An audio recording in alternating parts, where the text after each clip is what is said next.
One interesting thing about challenges is it's a really great reflection of what's going on in the tribe, not just at the challenge, but back at camp.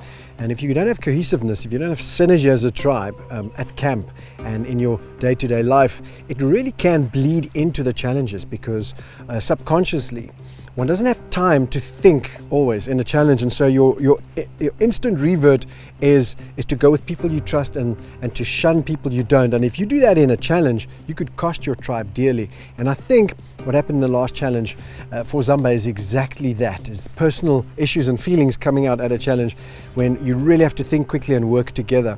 So it just goes to show you really need to be able to compartmentalize your feelings, your emotions, your relationships, so that you maximize those in whichever situation you find yourself as a tribe.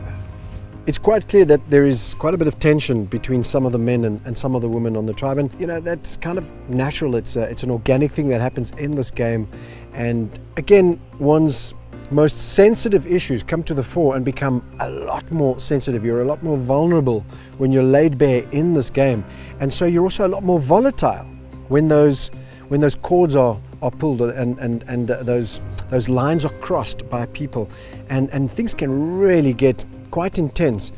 Something that you might deal easily with back home becomes a really big issue here. People have had ridiculous fights about the smallest thing, because in the game of Survivor, absolutely everything matters. I think Paul's a classic example of someone who is misunderstood, possibly more by himself than anyone else. But I think what it comes down to again is when you lay bare everyone's emotions by stripping away the luxuries, the layers of protection we have back home, what comes to the fore is your true character, and both the positive and negative, because no one just has good, and so it's really important to try and rein in your negative attributes and to try and shine with your positive, especially at the stage of the game.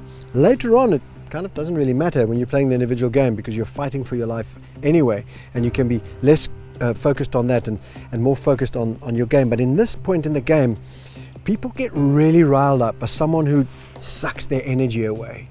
And if you're doing that, oftentimes that supersedes anyone else in the tribe who might be a threat, who have other negative attributes. Just sucking people's energy can be a huge negative for you and get you sent home. And I think that's what happened to Paul. What's really great about this point in the game, people are starting to get almost used to their surrounds, their situation. They're starting to adapt. It's the human nature is to just adapt to your situation, no matter how dire. And it's beautiful, because the ones who do it quicker than the others are the ones who start thinking outside of the situation and start thinking about the game and start playing the game accordingly. And I can already see that happening. People are switching on, gameplay starting to happen. People are starting to think in layers like chess. What if they do that, then I'll do that. If they do that, I'll do that. And people are aligning themselves with tribe mates that fit in with the bigger picture. What's great about the season is there are a lot of plays at play at the same time, and we've got overlapping alliances, which means at some point it's going to be crazy. Sparks are going to fly. I know that none of us can wait for that moment, right?